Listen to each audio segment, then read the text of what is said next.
a la participación de la ciudadanía. Entonces, no vamos a abundar más en esto, solamente agradecerle y saludarlos a todos y vamos directamente a darle la palabra a Renzo Abruzzese para que nos haga una exposición sobre el tema de la crisis de los partidos y la emergencia del poder ciudadano.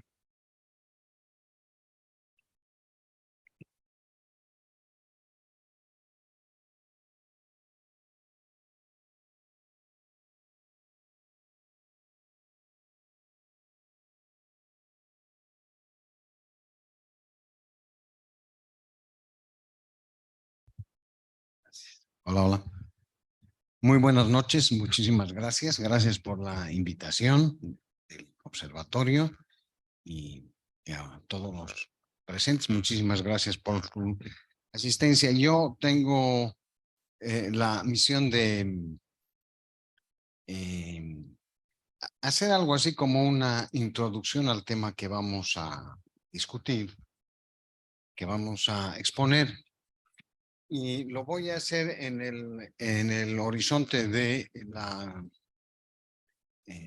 los fundamentos que dan curso a la necesidad de replantearnos el rol de la ciudadanía y en consecuencia esto tiene mucho que ver con la propuesta que hace el CONADE para reformar el artículo 29 de la ley de partidos, según la cual son los militantes los que eligen sus dirigentes. Y esto, en gran medida, como vamos a ver ahora, es en realidad el establecimiento de un voto calificado, en el que la ciudadanía está vetada, porque finalmente los supuestos solamente estaríamos representados en el poder, en el más alto nivel, a través de la militancia, y sabemos que esto, la militancia y los partidos son ya estructuras que han sido rebasadas por la historia en el siglo XXI, y yo me voy a referir brevemente a ese tema.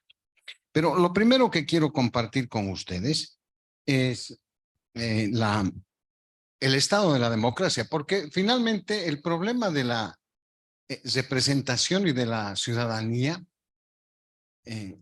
nace de la crisis democrática por la que atraviesa el capitalismo maduro, capitalismo actual.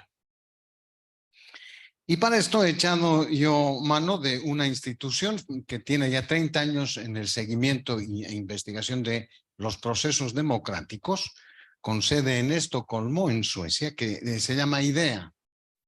Y muy rápidamente quiero darles algunos datos para luego poder hacer una exposición sobre el particular. Lo primero que tenemos que notar es que 1/3 de la democracia de la región han experimentado disminuciones.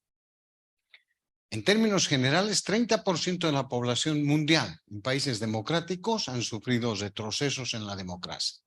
30%. Las crecientes amenazas a la democracia incluyen polarización tóxica, desinformación y noticias falsas, leyes restrictivas, prohibiciones de derechos, intimidación a la prensa y crecientes ataques contra tribunales, organismos electorales, etcétera. Yo quiero hacer notar que estamos hablando de lo que sucede a nivel planetario, porque en algún momento pareciera que me estoy refiriendo solamente a la situación boliviana. Esto está sucediendo en todas las democracias del planeta. Paralelamente, con la insatisfacción con la democracia, aumentó en el 2018 un récord histórico de 72 para experimentar después una ligera disminución de 3 puntos porcentuales en 2023, cuando llega al 69%. Por tercer año consecutivo, la insatisfacción no se ve en forma significativa.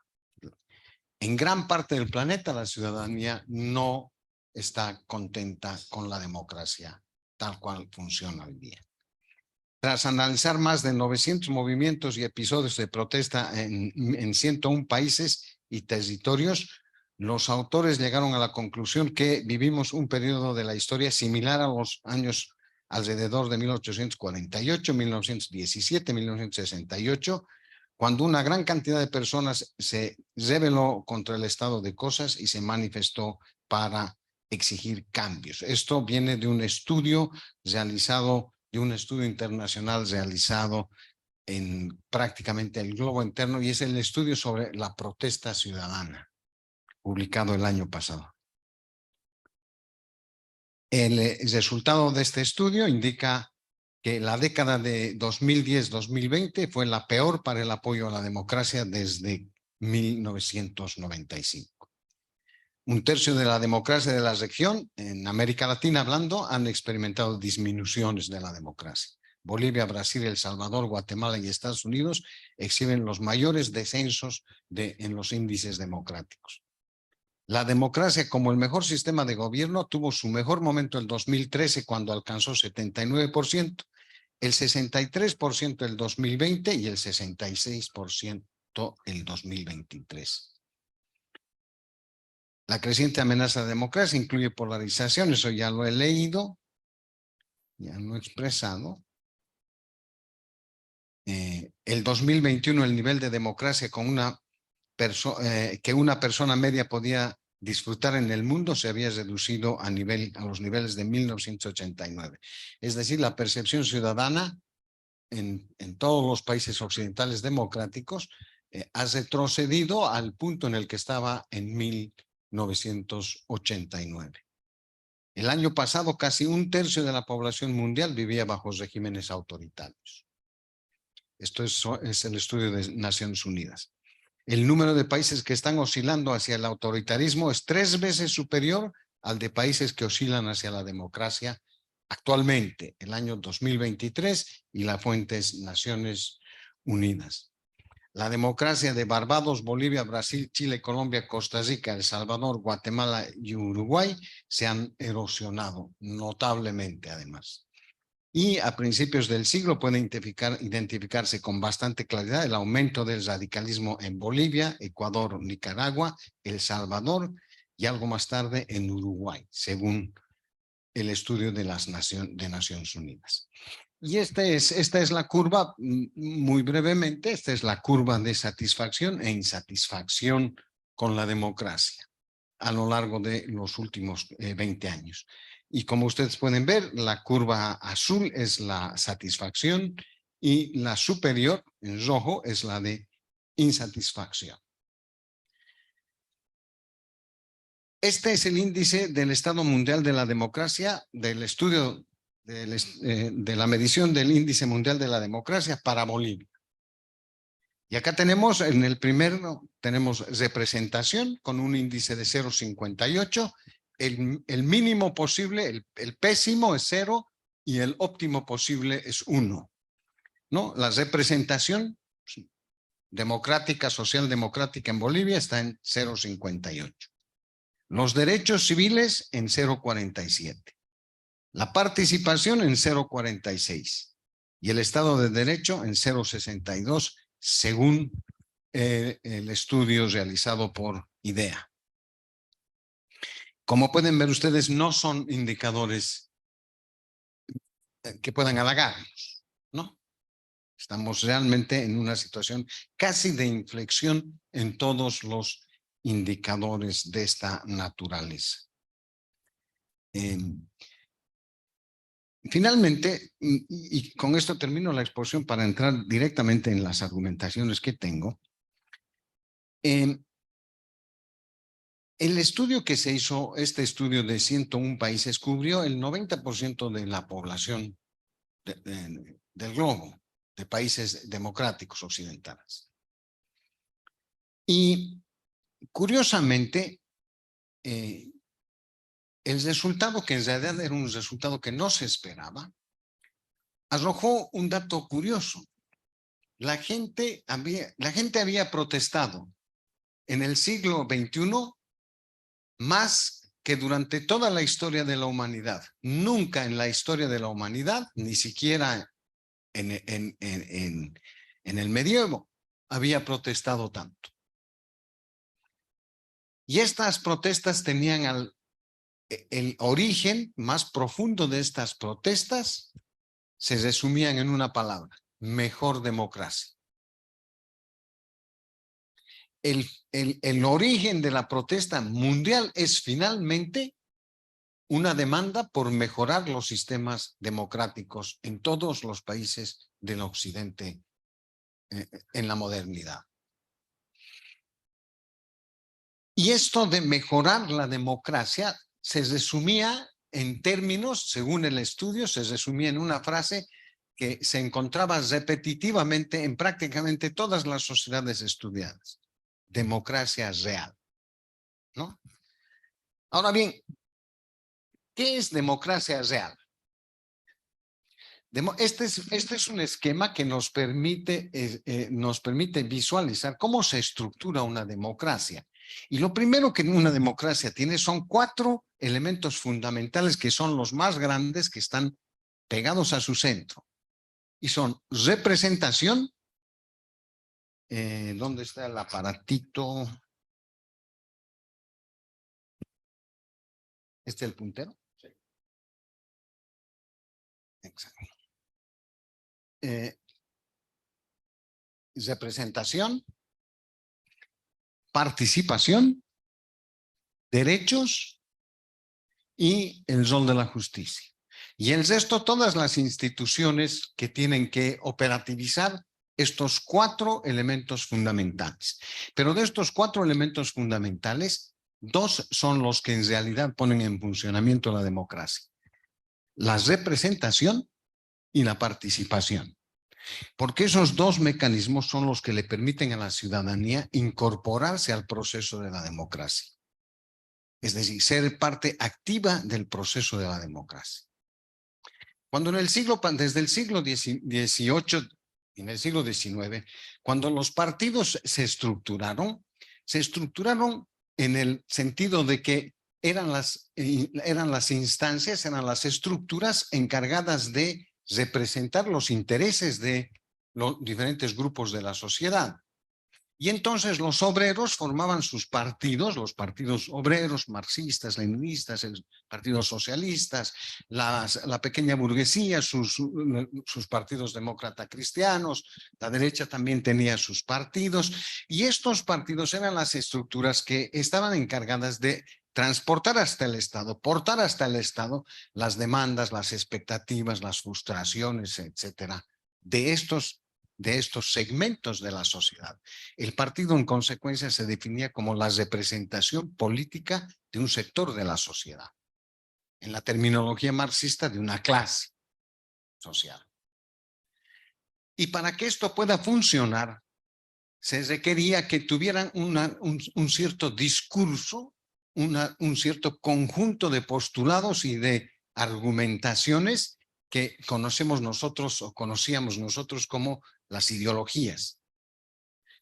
El siglo XX tuvo ciertamente 2 grandes discursos epocales: el marxismo y el liberalismo, ¿no? Y en torno a ellos todas las demás fracciones que se iban organizando a través de organizaciones de estructuras políticas. Sin embargo, como producto del desarrollo de las fuerzas productivas, etcétera, etcétera, etcétera, estos partidos hacen crisis. La crisis de los partidos corresponde a la crisis de las ideologías. Cuando el discurso epocal de los partidos, de los grandes sistemas ideológicos, ya nos refleja la realidad, ya no hay necesidad del partido. Y eso es lo que lleva a los partidos a entrar en un profundo deterioro y una crisis final, que si tuviéramos que ponerla en una frase diríamos: los partidos ya no nos representan. Y no nos representan porque la política, no lo político, la política se ha transformado. La política ya no encaja en las grandes estructuras ideológicas y partidarias, porque las ideologías han dejado de ser los grandes discursos justificatorios y las grandes formas de interpretar el mundo y la política, el poder, etcétera, etcétera. Hoy en día la interpretación de esas funciones está a cargo del ciudadano. En sustitución de esas estructuras que se deterioraron y que finalmente hicieron crisis en la primera década del siglo XXI, surgieron los ciudadanos, el ciudadano de a pie, que portaba identidades. Y entonces el discurso o los metadiscursos, como diría Lyotard, los metadiscursos de la sociedad moderna ya no son las grandes argumentaciones ideológicas, el marxismo, el liberalismo, son las necesidades de la gente de a pie, lo que las identidades necesitan llevar hasta el Estado. De esa forma, las amas de casa son una identidad que tiene sus propias demandas, sus propias expectativas y que requiere que alguien las lleve hasta el Estado. Los pintores, los artistas, los policías, los campesinos migrados, los LGBT, todas estas identidades son las nuevas expresiones de la sociedad civil del siglo XXI, que no encuentran una forma de representación y que los partidos actuales y las organizaciones políticas actuales no han logrado leer, no han logrado comprender. Ya no son estructuras políticas en el sentido de la política que usábamos hasta el siglo XX. Son estructuras de la sociedad civil, del capitalismo maduro. Son estructuras, son identidades que necesitan ser representadas más allá de los discursos políticos. Y esto conlleva, y con esto termino, esto conlleva el tema que nos reúne. Si yo voy a pretender, como esta mañana escuchaba a una analista muy próxima al MAS y decía, el periodista le preguntaba ¿y qué cree que es lo que tiene que pasar? Y ella decía, bueno, lo que tiene que pasar es que el problema de las elecciones judiciales tiene que volver a los ciudadanos. Claro, finalmente se dieron cuenta. Porque los jueces no pueden, no pueden seleccionarlo. Los que seleccionó el partido, la militancia. Este es un derecho de la sociedad. Es un derecho que está más allá de los partidos, de las organizaciones políticas. El que tengamos que elegir autoridades judiciales o de cualquier tipo hace parte de la soberanía democrática del pueblo. Y esa soberanía democrática del pueblo no puede estar coartada a través del artículo 129. Porque el artículo 129 prescribe que solamente pueden escoger representantes, candidatos de los partidos, los militantes y los demás. Y nosotros, hace unos 9 años atrás, se estimó que la cantidad de militantes en Bolivia, militantes registrados, eran 39,000. 39,000 de todos los partidos, grandes y chiquitos. Esa ley supone que 39,000 van a escoger los candidatos. Y los 11 millones que quedamos fuera, de los que no tenemos partido, ni ideología, ni identidad política definida de esa manera, ¿no tenemos derecho a elegir nuestros candidatos? ¿La sociedad civil no tiene derecho a participar del proceso? ¿No estamos acaso luchando por una democracia y la democracia es participación y acción de la sociedad civil? La sociedad civil no se conforma de canarios, se conforma de ciudadanos de a pie, de las necesidades que cursan las calles, que están en todas las instancias de la vida diaria. Ese es el problema. Y cuando hablamos de los partidos y de las ideologías que han hecho crisis como efecto del desarrollo propio de la modernidad, hablamos de la preeminencia de las identidades y su derecho a participar plenamente de la política. Mil gracias.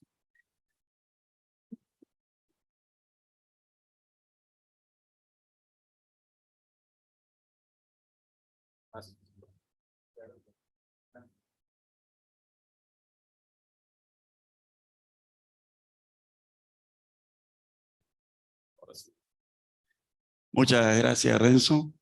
Por si acaso, Renzo es docente universitario, es miembro del Observatorio Político y también creo que participa de CONADE, ¿no es cierto? Así es. Entonces, gracias, Renzo. Le damos la palabra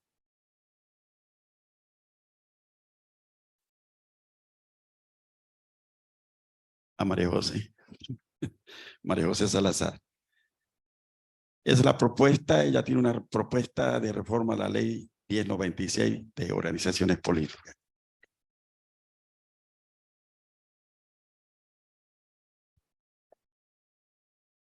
Muchas gracias a don Roberto Tuero por la invitación. Buenas noches, Renzo. Buenas noches, Dunia. A todos los presentes, gracias por haberse tomado el tiempo de venir el día de hoy para tratar un tema muy importante, ya que falta menos de 2 años, ¿no? Para las elecciones, y necesitamos llegar a un proceso eleccionario donde evitemos que nuevamente se vuelva a cometer fraude electoral.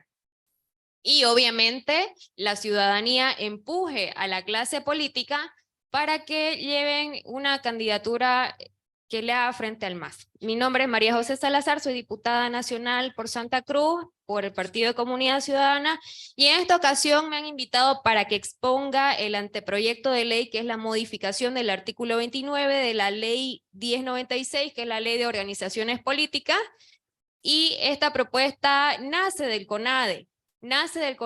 Pero como el CONADE es una organización democrática e inclusiva, ha también propiciado este espacio para que puedan haber sugerencias, si es que hubieran, respecto a este artículo o la ley en sí, la ley de organizaciones políticas, porque esto en realidad ahorita es un anteproyecto de ley, ¿no?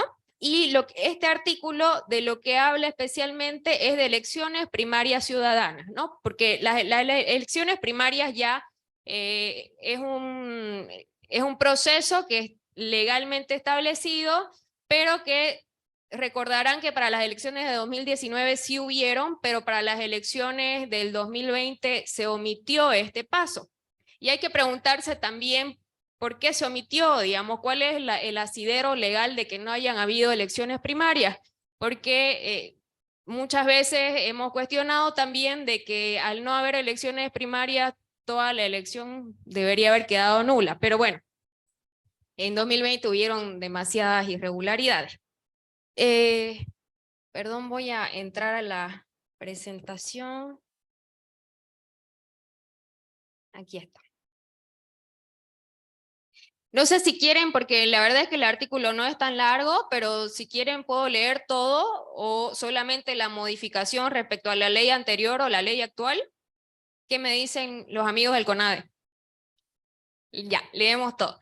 Voy a leer la propuesta de modificación y solo hacer mención a lo que se elimina de la ley. La propuesta de modificación en el artículo 29 dice las elecciones primarias de candidaturas del binomio, lo voy a agrandar, presidencial. Para participar en la elección de presidente o presidenta y vicepresidenta o vicepresidente del Estado plurinacional, los partidos políticos o alianzas elegirán su binomio en un proceso electoral primario, obligatorio y simultáneo convocado por el Tribunal Supremo Electoral, realizado 120 días antes de la emisión de la convocatoria para las elecciones generales.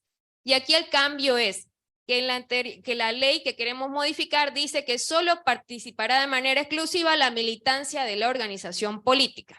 Y la propuesta que se hace es que sea la participación de la ciudadanía abierta, es decir, de un proceso similar como el que se lleva adelante en Argentina, que por cierto en Argentina es un proceso obligatorio y que se realiza 2 meses antes de las elecciones nacionales. Este proceso será organizado y administrado por el Tribunal Supremo Electoral y financiado con recursos del Tesoro General de la Nación. El Tribunal Supremo Electoral convocará las elecciones primarias del binomio presidencial al menos 120 días antes de la realización de la elección primaria, la misma que se realizará de manera simultánea en todos los partidos políticos o alianzas que hayan manifestado su interés de participar. Es decir, los partidos o las alianzas tienen que haber manifestado quiénes son sus posibles candidatos. En el parágrafo 3, los partidos políticos y las alianzas podrán inscribir uno o más binomios para la elección primaria ante el Tribunal Supremo Electoral hasta 60 días antes de la elección primaria. Aquí quiero hacer recuerdo que las únicas primarias que tuvimos para las elecciones del 2019, cada partido presentó un único candidato, ¿no? Y había muchas voces de analistas políticos que decían, efectivamente, si cada partido va a presentar un único candidato, entonces es un despilfarro de dinero. Eso es otra cosa que debe ser debatida por la ciudadanía en este proceso de modificación y propuestas de algunos artículos de la ley electoral. El Tribunal Supremo Electoral, verificando el cumplimiento de los requisitos legales establecidos en los artículos 234, 236 y 239 de la Constitución Política del Estado, registrará las candidaturas habilitadas y difundirá la nómina de las mismas. El proceso de elecciones primarias se llevará a cabo el día señalado por el Tribunal Supremo Electoral en los recintos electorales habilitados en todo el país. A efecto, el Tribunal Supremo Electoral deberá, dentro de los plazos establecidos en el calendario electoral, inciso A, establecer los mismos recintos electorales que se habilitan para la elección de autoridades nacionales en elecciones generales. Y aquí el cambio es que la ley dice, salvo que la cantidad de militantes asignados para votar en el recinto sea menor de 50, en este caso el órgano electoral plurinacional les asignará el recinto más cercano para el ejercicio del voto. Y el inciso B dice definir en cada recinto electoral el número de mesas de sufragio. Y aquí el tema es el siguiente, que si solo van a votar los militantes, o sea, y al ser una población menor del total de la ciudadanía que está habilitada en el padrón electoral, es muy posible que ustedes, como militantes de un partido político, votaban en el colegio de Don Bosco y luego lo manden a otro colegio y también se arma el zafarrancho y la confusión total, o por último ni aparece en las listas de otro colegio. Entonces también habría y hay una desinformación con la actual ley. En el parágrafo sexto, cada mesa de sufragio, la apertura, funcionamiento, cierre y escrutinio de votos se realizará a través de delegados designados por los partidos políticos o alianzas que postulen binomios para las elecciones primarias. En cada recinto habrá al menos un notario electoral.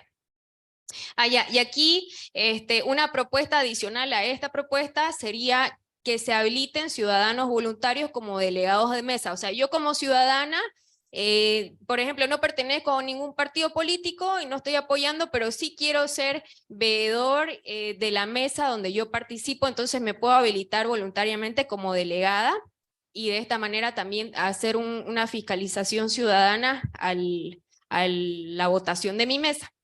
Y otra propuesta que tampoco está explícita en esta propuesta es que sean las elecciones obligatorias para todos los ciudadanos, porque de esta manera participa el total de la ciudadanía habilitada, por así decirlo, porque igual hay gente que no se presenta ese día, pero si lo dejamos a voluntad, es muy posible que haya muy poca gente que se presente y que no sean unas primarias efectivas, digamos, ¿no? O que finalmente la dejadez y la no importancia termine teniendo malos resultados y los candidatos no ideales terminen siendo los que vayan a la carrera electoral.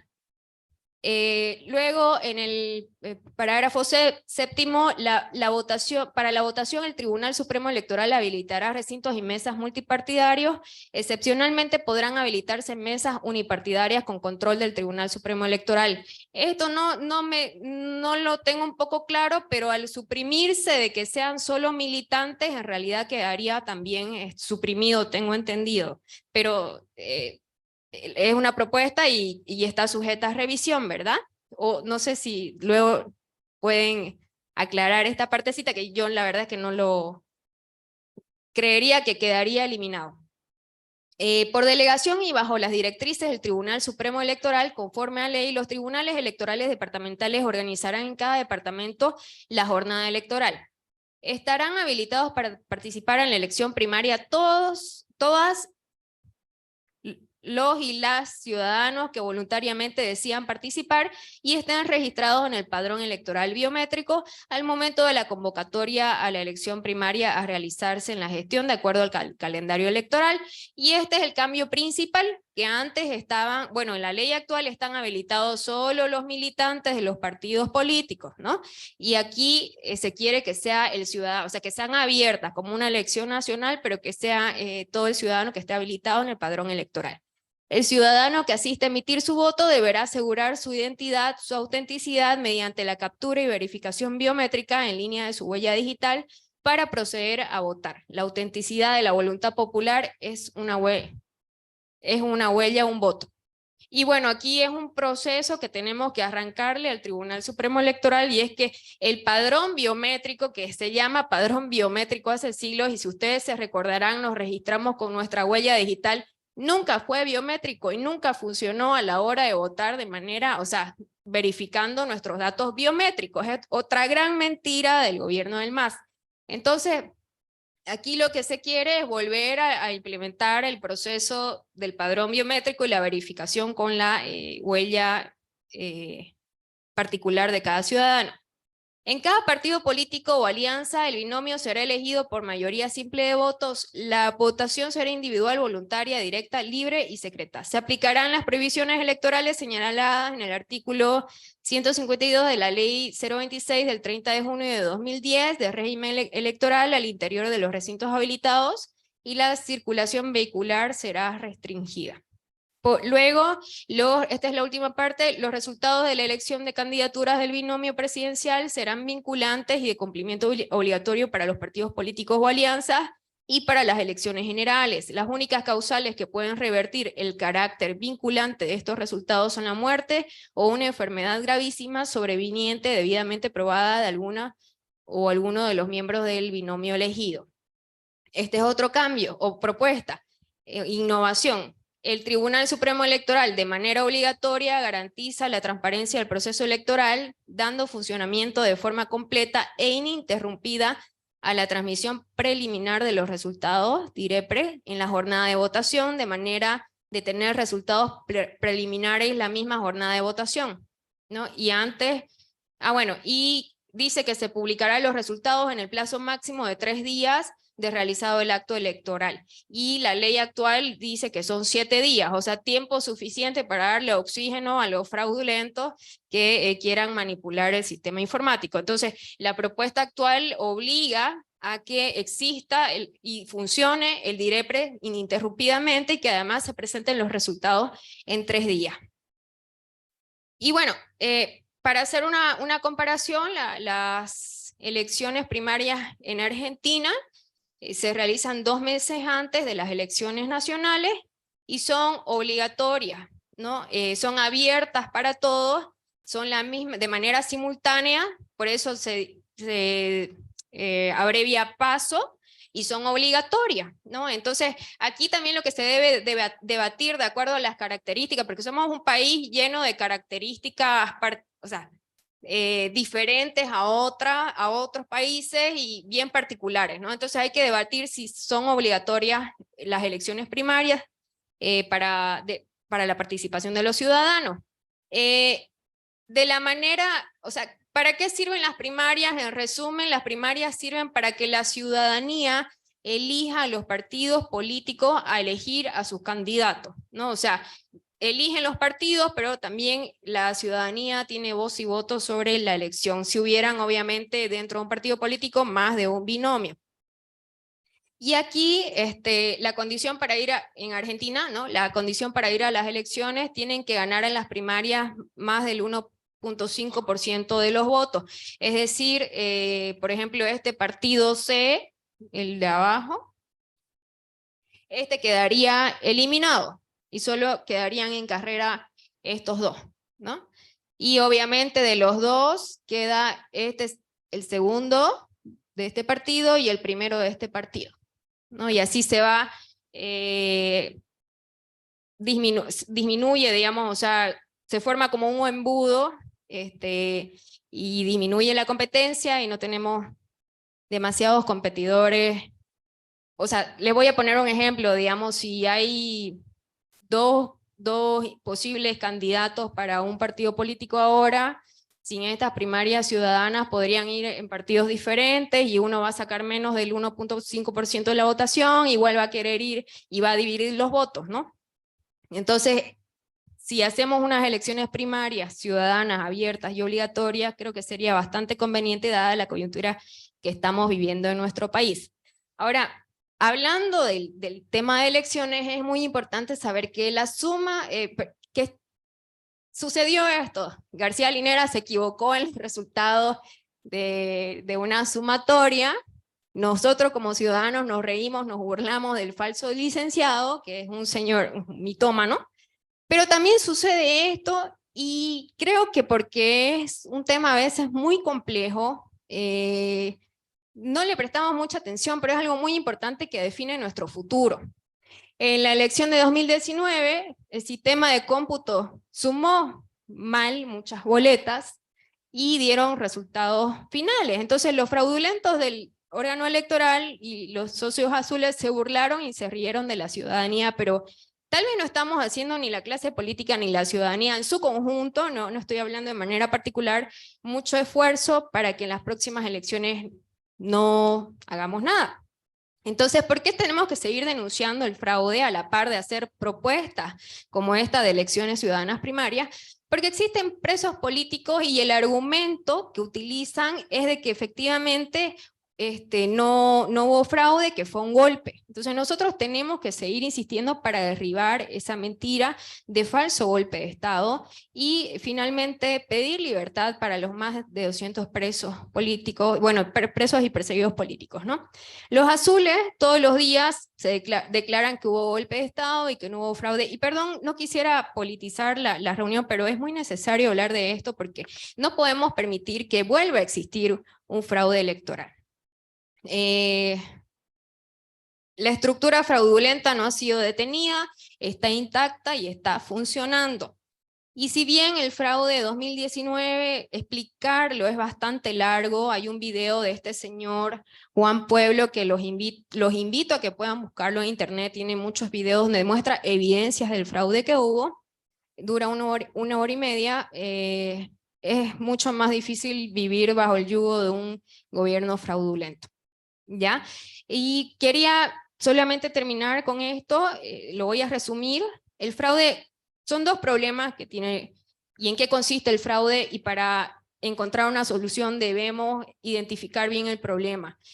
La mitad del problema es el padrón electoral y el sistema informático, que son las herramientas del fraude, ¿no? Con un padrón inflado, aumentan los votos, y la propuesta es que se necesita depurar un padrón, pero eso se resuelve por un tiempo. Ya les voy a decir por qué solamente por un tiempo. Entonces, deben contrastarse las bases de datos del CERESI, del CEGIP, y las proyecciones poblacionales del INE, ¿no? Porque aunque sean bases de datos que también han sido manipuladas, es mucho más fácil si se auditan y se contrastan entre sí. Y aquí quería también mencionar que la señora Rosario Baptista denunció en algún momento un padrón alterno, y esto viene a ser como una pieza de Lego, que en el momento que se están contando los votos solamente se puede utilizar a voluntad, se enchufa, se desenchufa y varía la composición del padrón. O sea que si hay auditoría y limpieza del padrón, al no haber una auditoría del sistema financiero, también nos pueden volver a hacer fraude.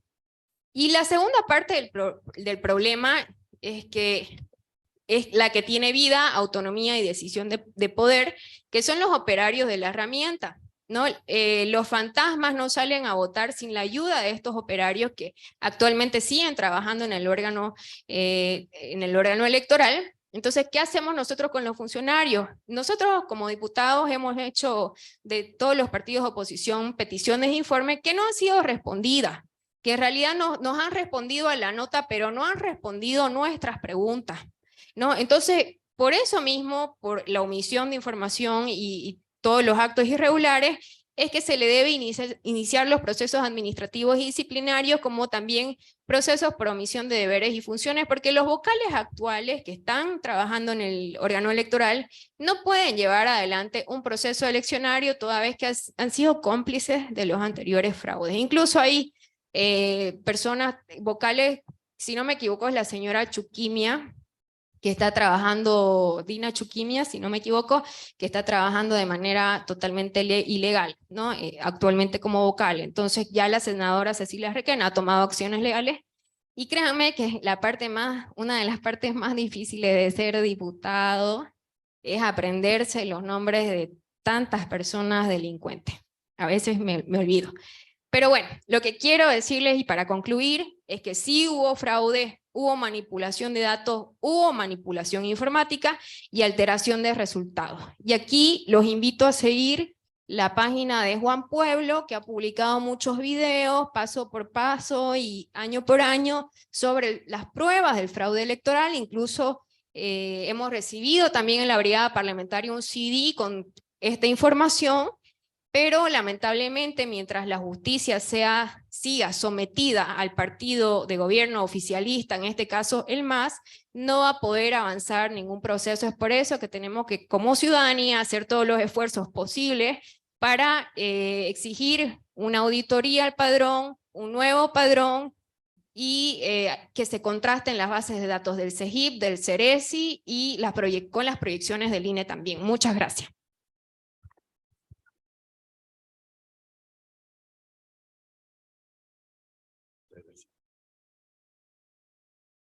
Muchas gracias. Damos la palabra a la ex vocal del órgano electoral, Dunia Sandoval.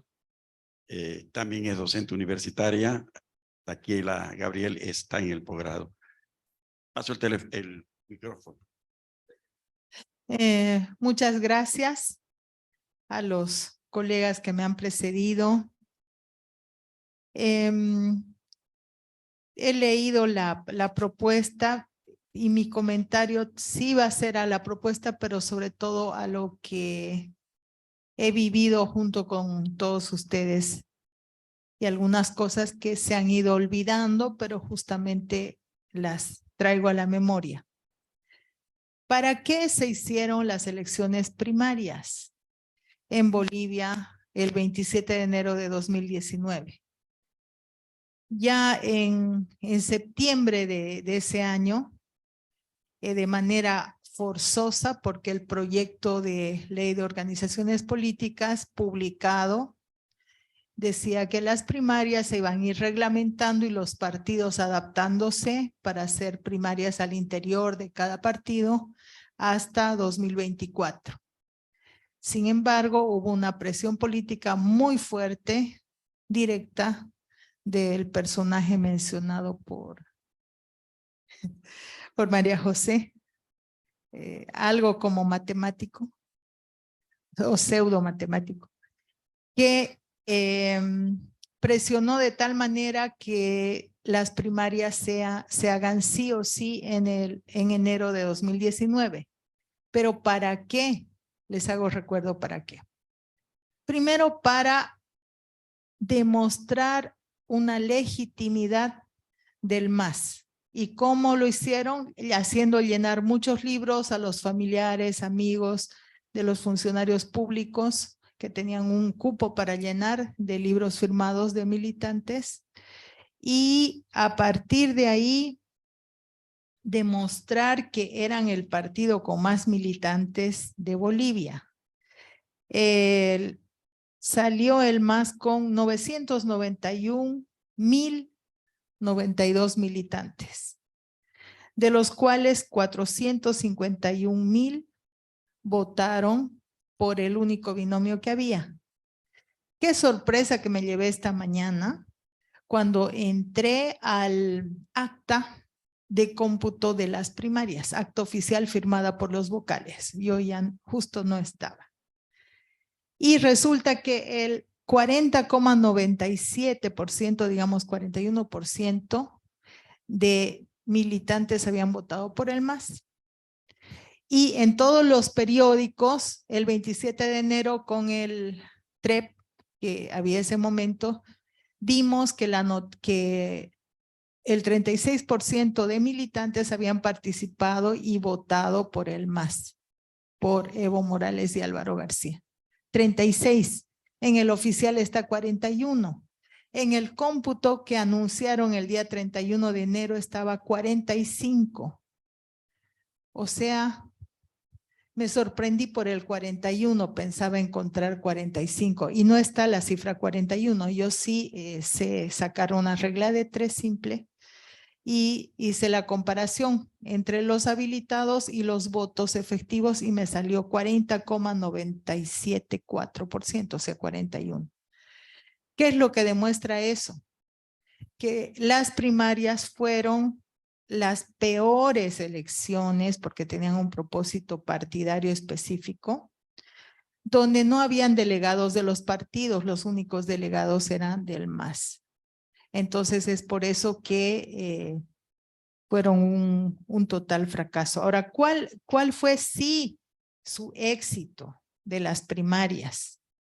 No sacaron la votación que pretendían, pero el éxito fue que 6 meses antes hicieron apresurar a los partidos políticos y ya sabían quiénes se iban a presentar, con qué alianzas, y eso fue muy perjudicial. Un ejemplo, ya nadie se acuerda. Bolivia dijo, no, Óscar Ortiz estaba aliado con Samuel Doria Medina. No me acuerdo el nombre de su alianza, pero sí me acuerdo que recibíamos cartas de un lado y del otro, ya no estoy aliado, no quiero que figure, pero ¿cómo es la ley de partidos políticos actual? Y esa parte sigue vigente. Sí o sí, las alianzas se mantienen, y estoy viendo la cara del vocal que estaba con ira diciendo que eso sí o sí se mantenía, solo con enfermedad grave o muerte del candidato. Eso mismo leyó María José. Podía cambiarse. ¿Qué quiere decir eso?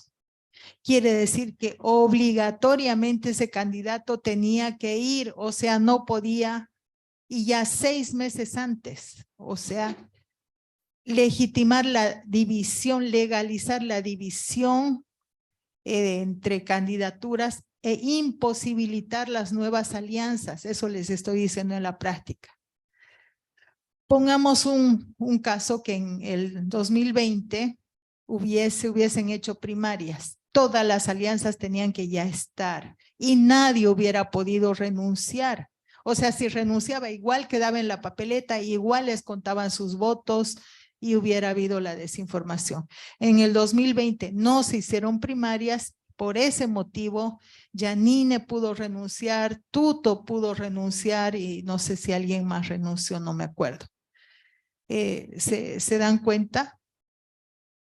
Otra fue la circunstancia que, bueno, Walter Chávez, todo el mundo sabe, ¿no? Lo convenció a Camacho de que él era único, insustituible, y que las encuestas estaban mal, etcétera, y que, bueno, quitó votos aquí en Santa Cruz, eso ya sabemos.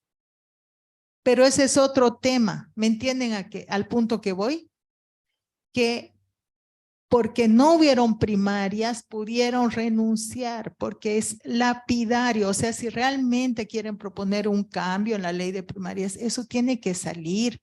O sea, ¿cómo es posible que una ley vaya contra tu derecho humano de presentarte o no presentarte, o decir yo renuncio porque apoyo a este otro candidato, y hasta en las elecciones a rectora y eso, ¿no es cierto? Dicen, bueno, yo salí tercero, pero quisiera que mis militantes, los que me apoyaron, voten al candidato que salió segundo porque somos afines y no sé qué. Pero la LOP era Ley de Organizaciones Políticas así, porque todo estaba planeado, todo, hasta la última coma para favorecer a un partido. Ya soy tan vehemente en esto porque yo renuncié por ese motivo, por la ley de organizaciones primarias, porque yo no habilité a Evo, ese no era mi problema, eso ya fue en diciembre. Esto de la ley fue en 27 de enero, diré, de las primarias. ¿Cuánto costaron las elecciones primarias? Costaron 29.959.655. Es la información que está en la prensa. 4.342.000, redondeando, $4.342.000. 4 millones. O sea, ahora sí que estamos en una crisis tremendísima, entonces habría que ver. Ahora, otro comentario puntual. En la propuesta que se hace, que no estaría mal, pero es inviable. El tema de un registro durante la votación. El padrón biométrico es para el registro en el padrón con huellas y con registro de la firma, pero no hay un registro durante la votación en ninguna elección.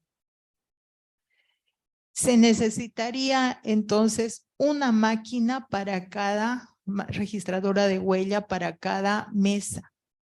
No hay eso.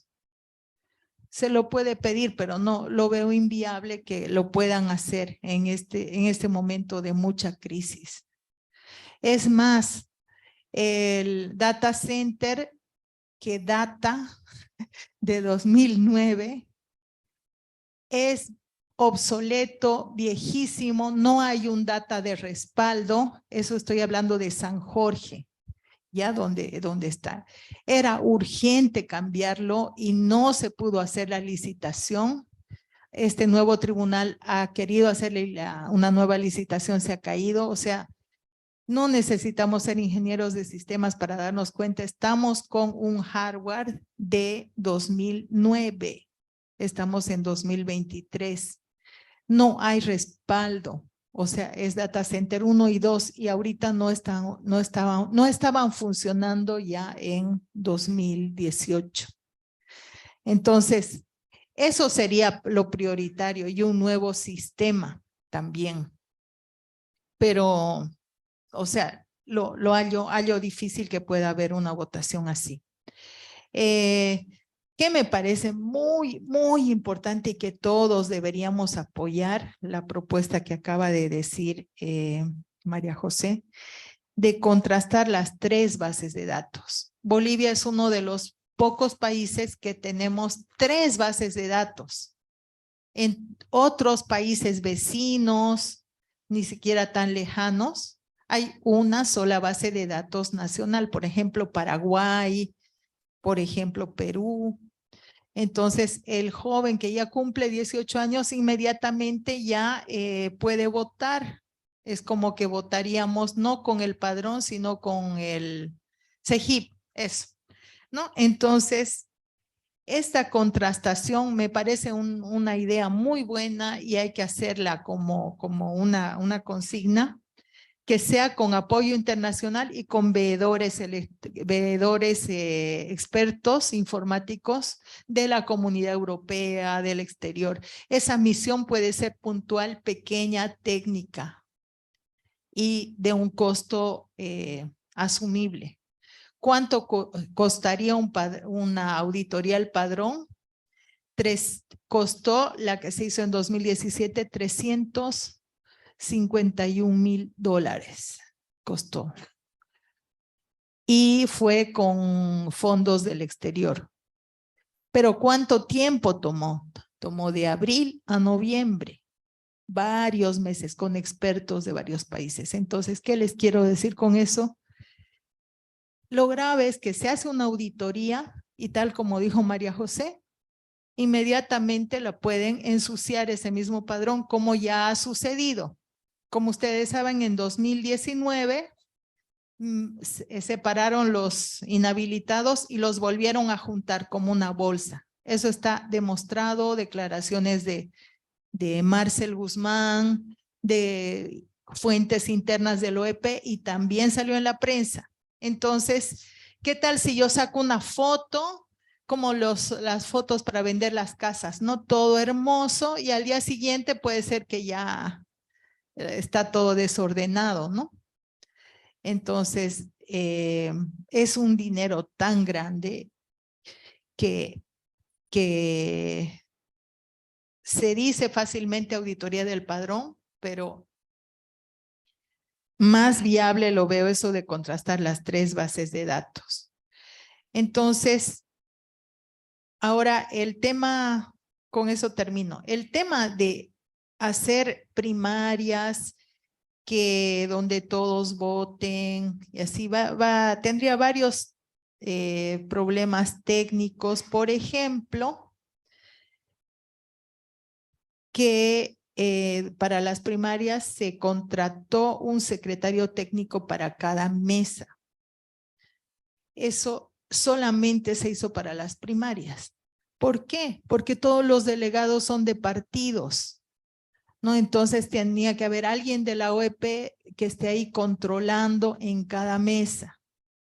Aún así, hubo ese fraude tan evidente, ¿no? Que como una fecha va a ser 36, después 45, y lo que está legal ahí en la página pueden entrar es 40. O sea, entonces sería bien complicado, pero podría hacerse, ¿no? Que haya como delegados ciudadanos que quieran participar. O sea, yo la dificultad que le hallo es que no tenemos tradición ni interés en eso. O sea, si al boliviano, o sea, no somos Argentina. Si al boliviano le dicen tienes que ir a votar, pero no es en serio, es para ver quiénes pueden ser, no sé, tener más apoyo, no. A la vez sería como elegir a caudillos, a nombres que suenen, no importaría de qué partido. ¿Y por qué digo no importaría de qué partido?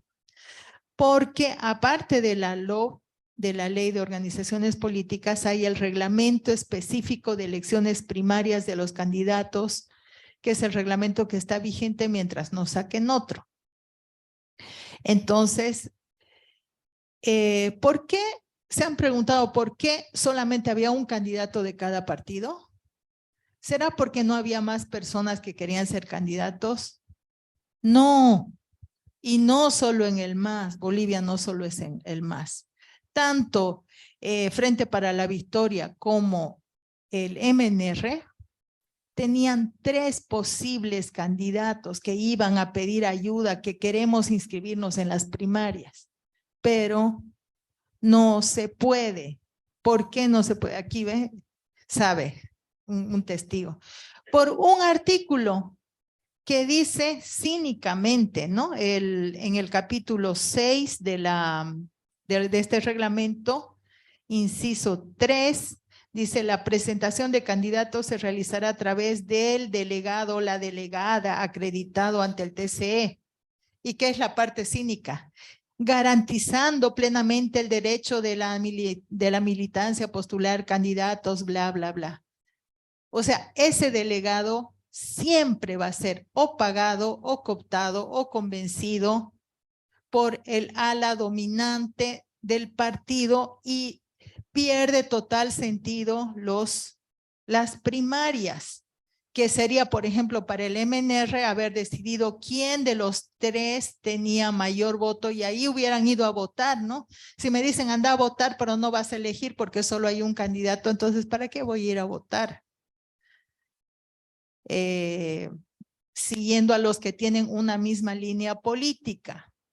Digamos CC, va a ir de candidato a presidente Carlos Mesa, va a ir Gustavo Pedraza, va a ir, no sé, la doctora Salame, va a ir, ya, sería interesante, va a ir María José, ya, 4 o 5, pero nunca se va a dar eso si es que realmente quieren proponer las primarias. Es así de simple, el delegado no inscribe a nadie más, no se deja ver no acepta llamadas por teléfono. Tengo otra amiga del MNR de Cochabamba, no sé de qué, es compañera de universidad. Llorando me llamaba ya, no me contesta, hace que me inscriban así, yo ¿cómo puedo hacer? O sea, es un tema puntual y técnico que demuestra que las primarias fueron hechas, primero, para obligar a que queden oleados y sacramentados 6 meses antes todos los candidatos y alianzas para poder destruirlos. 2, para que solo se inscriba un candidato por cada partido, sin opción a nada. Para eso han sido hechas las primarias, ¿no? Y para demostrar que el MAS tenía mucho poder y legitimidad. Entonces, es esta mezcla entre algunos comentarios y lo que ha pasado para que se analice con más calma. Tal vez mi posición es muy radical, si se plantea algo, hay que analizarlo bien para derribar todas estas trabas. Una propuesta para esto del delegado sería: cualquier persona, ciudadano, puede presentarse como candidato si a primaria, si lo apoyan bien, si no también, ¿no? Pero el hecho de que sea autorizado con un delegado, ya dio ese resultado. Entonces, hasta ahí sería mi comentario. Muchas gracias y hay que seguir debatiendo este tema.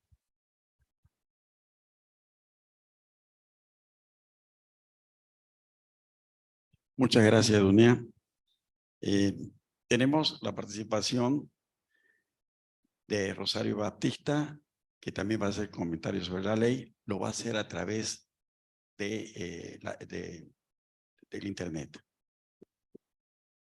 Muchas gracias, buenas noches a todos. Muchas gracias por la invitación, por participar aquí en este importante espacio para poder analizar y reflexionar sobre estos temas que nos han puesto ahora a debatir. Bueno, voy a empezar por hacer referencia al desolador panorama que nos ha pintado Enzo sobre el estado lamentable de las democracias en el planeta. Nos muestra también las acciones ciudadanas que se han dado en los diferentes países para demandar una democracia real. Creo que esto nos muestra claramente que los elementos que configuran las democracias en el planeta están actualmente difusos, menoscabados, secuestrados por determinados grupos a nombre de diferentes ideologías. En realidad no importa la causa por la que se agarran del poder para someter la democracia y desmantelarla. En algunos casos es a título de la izquierda, alineada con el comunismo, bajo una ideología que le han dado diferentes denominaciones. Puede ser el socialismo comunitario, con vestidura indígena, como en nuestro caso. Puede ser ese socialismo ecológico promovido en Venezuela, o el socialismo del siglo XXI, o bajo ideologías religiosas, como el caso de Irán, Afganistán, o estos países del Medio Oriente que están sometidos a esta ideología religiosa. En todos los casos, sin embargo, hay un denominador común, y es una opinión personal mía. Yo creo que ese denominador común es el crimen organizado. Incluso en países considerados como democracias liberales, como las europeas o los Estados Unidos, son otro tipo de intereses los que mueven sus políticas. De otra manera no se explica uno qué pasó con los 50 años de Guerra Fría que libraron Estados Unidos y Rusia para impedir la expansión del comunismo. Actualmente el comunismo se expande abiertamente bajo la nariz de los países europeos de la democracia americana, que se jacta de ser la más antigua y sólida, pero sin embargo han cooptado incluso los organismos internacionales como la ONU, la OEA, donde esta corriente está dominando, ¿no? Diferentes democracias que se han transformado en sistemas autocráticos como el nuestro: Rusia, Corea del Norte, Irán, China, o los nuevitos como nosotros, que hemos generado engendros como Maduro, Correa, Morales, Ortega, los Kirchner, Lula, y todos estos nuevos que están siguiendo su camino en Centroamérica y demás, sin que la comunidad internacional haga nada por detenerlos. Y nuestro país no es pues ajeno a esto. El crimen organizado campea. Somos testigos de la trata de mujeres y niños, que sucede en nuestro país cada vez con mayor claridad y cantidad, lamentablemente. El crimen organizado bajo un gobernante que hemos tenido capo del narcotráfico y que se aferró al poder de la forma que lo hace. Y claro, nuestro diagnóstico de nuestra democracia nos muestra como el sometimiento de los 4 poderes del Estado, que quita el principal elemento de la democracia, que es la independencia de poderes, sometidos a un partido político liderado y gobernado desde el poder ejecutivo, que ha sometido al resto, ¿no?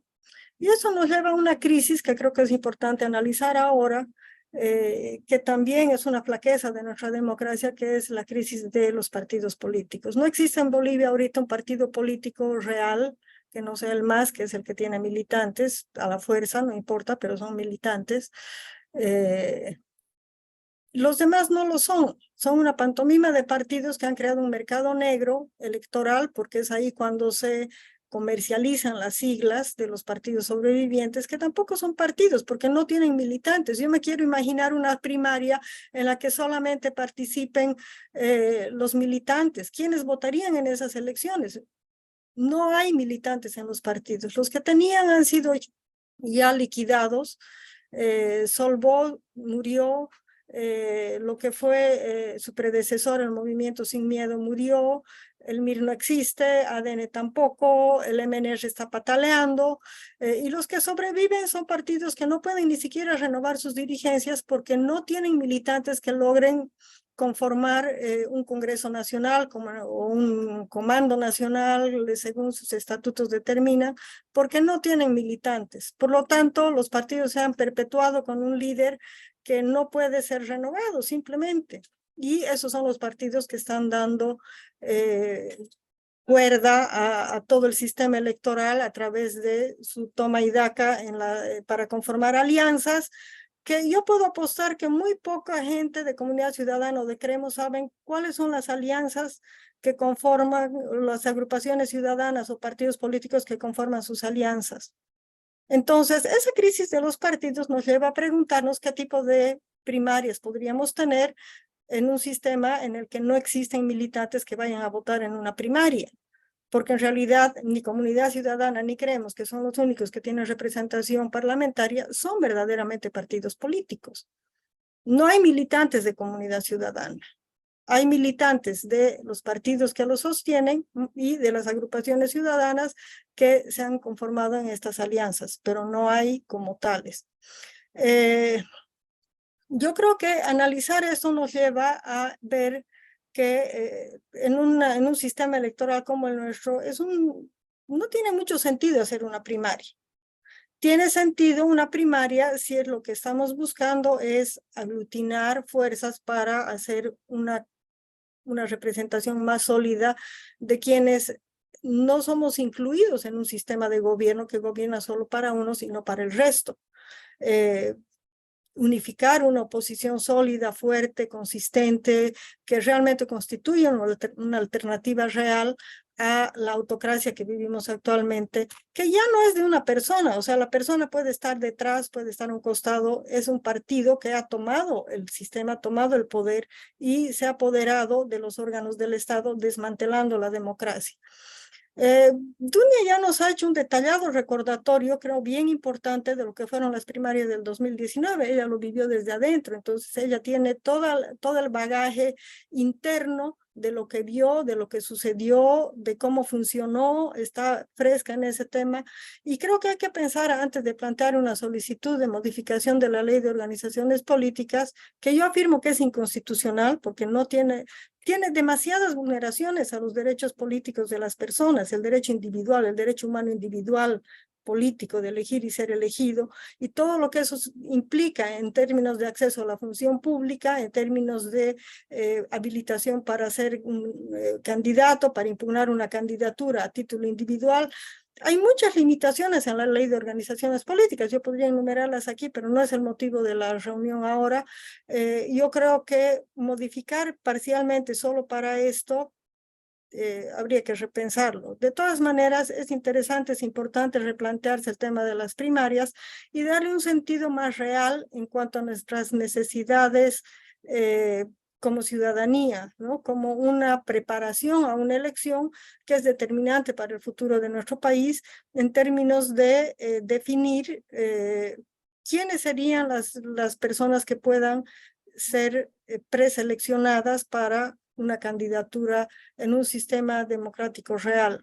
Y ahí viene otro análisis. ¿Qué seguridad tenemos de contar con los elementos suficientes y necesarios para una elección adecuadamente transparente, libre, informada, en la que nuestro voto realmente cuente, ¿no? Un sistema electoral con una legislación inconstitucional, un Tribunal Supremo Electoral absolutamente cooptado por el partido, por el sistema que ha dado lugar a, por ejemplo, aprobar un estatuto como el del MAS, que es completamente inconstitucional, en el que están aceptando someterse a los designios del partido.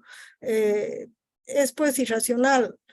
Es un Tribunal Supremo Electoral no confiable en mi criterio para hacer ningún tipo de consulta ciudadana, ni una elección, un referendo. Estamos viendo lo que está sucediendo con las elecciones judiciales. No voy a entrar tampoco a hablar de este tema porque sería de largo alcance, pero que ha hecho mención Dunia a un tema que también creo que es importante y es el del padrón electoral. Yo no estoy de acuerdo en que aceptemos como ciudadanos 3 bases de datos con nuestra identidad. Cotejar los datos sería re importante, pero no tanto para validar los 3, sino para eliminar 2 de ellos. Yo creo que de los 3 debería sobrevivir uno, que sería el CERESI, donde se registra nuestro nacimiento, nuestro matrimonio. Si te divorcias, se registra ahí, se cancela tu partida de matrimonio. Por lo tanto, el CERESI sabe quién se casó, quién no se casó, quién se divorció, quién se volvió a casar y cuándo has muerto, porque ahí está registrada tu defunción, si es que no estás en el área rural y te entierran en un cementerio clandestino. Pero de todas maneras, es el sistema que debería ser rescatado y observado por la ciudadanía para que sea limpio. Estamos viendo que se reparten certificados de nacimiento como en el caso Marcet, que el sujeto tenía varias identidades y no puede haber un carnet de identidad supuestamente si no hay un certificado de nacimiento. Es el requisito base de un carnet de identidad. Por lo tanto, el CEGIP no certifica nada. Tú puedes decir soy soltero, vivir 40 años, siendo soltero, cuando te has casado, te has divorciado, te has vuelto a casar. O sea, no hay forma de que el CEGIP se entere de tu estado civil si tú no se lo dices. ¿Qué clase de certificación es esa? ¿Qué clase de identidad es la que te está dando un carnet de identidad en la que si tú no le avisas, él no sabe? Entonces, ese sistema debe desaparecer y el padrón electoral no necesita existir porque está condicionado el derecho de quienes llegan a 18 años a que se registren en esa base de datos y si no te registraste, no tienes el derecho político de votar. La ciudadanía es un derecho adquirido al cumplir los 18 años. No debe estar condicionado a un registro. El padrón debería conformarse para cada elección de una base de datos del CERESI y deberíamos explorar eso, que se puede hacer con un algoritmo que jale a los mayores de 18 años vivos y se conforme el padrón para cada elección. Hay que explorar experiencias que funcionen de esa manera y no condicionar a una base de datos sólida como es el padrón, que puede ser contradictoria con el registro civil y que, como en este caso, resulta en un sistema obsoleto que ya no puede albergar la información y por lo tanto cualquier rato se va a caer. Entonces, yo creo que son temas que hay que pensar paralelamente a la propuesta de hacer un planteamiento de unas primarias. Ahora, yendo ya un poco más al fondo de la propuesta, yo tendría algunas observaciones y algunas reflexiones respecto a esto. Primero que sí sería interesante si hay unas primarias que se abran, porque, como les digo, en la crisis de partidos que existen no hay militantes más que del MAS, muchos de ellos obligados. Si tú quieres trabajar en la función pública tienes que inscribirte en el partido, aunque no creas en nada de lo que dicen, pero tienes que dar tu aporte y tienes que ser militante, entonces te inscribes al partido. Entonces no todos los militantes están dispuestos a asumirse militantes, lo hacen por necesidad. Los indígenas tampoco, los indígenas están atemorizados, están presionados, coaccionados, les han expropiado su voz y por lo tanto no son unos militantes de buena voluntad, son militantes obligados en muchos casos. Uno que otro corrupto está ahí recibiendo billete para vender a su pueblo, dejar que les quiten sus tierras. Es otro problema también, motivo de otra sesión, pero quiero que tomemos en cuenta qué calidad de militancia tiene también el MAS. En sí mismo, yo creo que el capítulo mismo de las primarias en la ley de organizaciones políticas es bien cuestionable. Para empezar, ¿qué sentido tiene hacer una elección primaria si las organizaciones políticas pueden presentar uno o más binomios? O sea, si vas a presentar uno, no te presentes a las primarias, porque no, tus militantes no tienen entre qué elegir, entonces no hace falta que participes.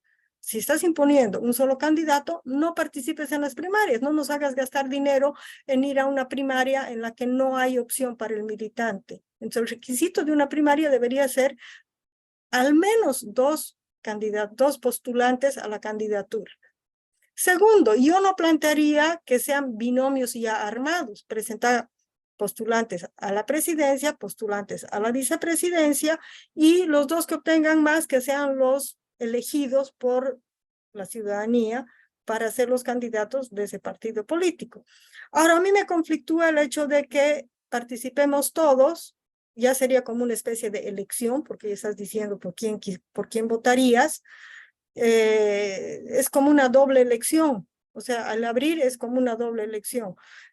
Sí es como una eliminatoria, ¿no es cierto? Como para el mundial. Primero juegan los que serían candidatos y es una buena manera tal vez de reducir en una elección ya de candidaturas propiamente a personas que realmente tengan un mayor apoyo ciudadano para competir en una competencia quizás más equitativa que participando 9 o 10 como hemos tenido en las últimas elecciones.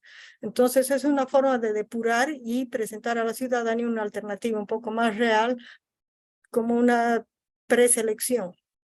Pero yo pondría esas dos condiciones, que el requisito sea que cada organización política presente más de una candidatura y que vayan por separado presidencia y vicepresidencia y no como binomios ya casados entre sí.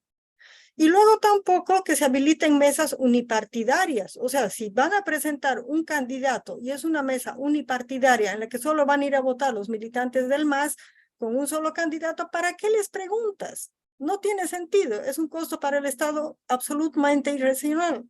No tiene sentido. Ya Dunia nos mostraba cómo todos los otros partidos políticos, organizaciones o alianzas que participaron, que no eran el MAS, no tenían gente ni siquiera controlando las mesas, ni siquiera en el recinto de cómputo. Entonces, no tiene sentido. Si no vas a tener la capacidad de participar con todas las condiciones que eso implica, hacer observación ciudadana en las mesas de sufragio, acompañar el proceso, acompañar a los candidatos en un procedimiento que hay para el control ciudadano, entonces no tienes la talla para hacerlo.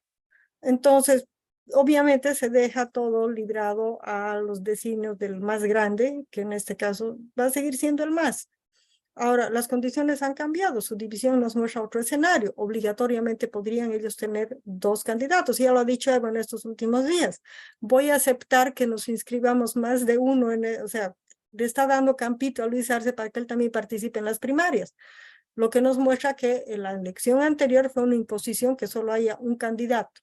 Sabemos que el Tata Rafael Quispe se quiso, no recuerdo bien, pero me parece que él como apareció como militante del MAS, porque hasta su base de datos de militantes no es completamente limpia, apareció como militante del MAS y dijo, ya qué buena idea, ya que soy candidato, ya que soy militante del MAS, me presentaré como candidato, pero el Tribunal Electoral no quiso habilitar a nadie más. Entonces, todas las alianzas participaron con un solo postulante. ¿Qué crees eso? Entonces, no mesas unipartidarias. No podría habilitarse una mesa unipartidaria y más todavía con un solo candidato postulante. Entonces, yo creo que habría que hacer un ajuste a esta propuesta, si se la quiere mantener, en la que verdaderamente se abra una democracia interna de las organizaciones políticas más amplia y nos den como ciudadanos una opción de preselección verdaderamente seria, ¿no es cierto?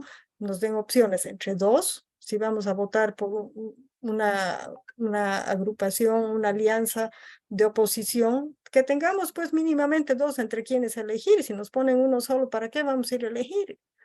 El MAS lo mismo, si van a ir con un solo candidato, ¿para qué siquiera van a una primaria? Analizaremos si es necesaria esa primaria. Entonces, con estos puntos que planteo a la propuesta, yo invitaría a que se pueda discutir estos temas que pongo para profundizar un poco más y realmente lograr una mejor visión de lo que podría ser esta primaria como oportunidad para hacer una depuración previa de candidaturas para una elección más transparente, más limpia y con mayor y verdadera opción para los ciudadanos, y una elección en la que realmente seamos quienes elegimos, sino que sea un Tribunal Supremo Electoral absolutamente cooptado, con su independencia comprometida y poco transparente, que no da información a los ciudadanos durante los procesos electorales como debería ser. Bueno, con tantas falencias creo que podríamos ir profundizando poco a poco. Este es un primer paso y me parece muy buena idea el analizar este primer paso, que es una previa a una elección, así que yo dejaría estos temas aquí para el debate, con lo que terminaría esta mi propuesta de revisión.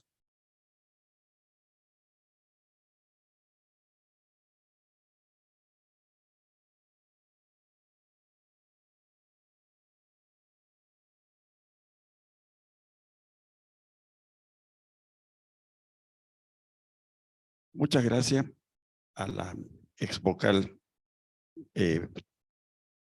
Rosario Baptista, que ha hecho comentarios sobre la propuesta de Comunidad Ciudadana y CONADE.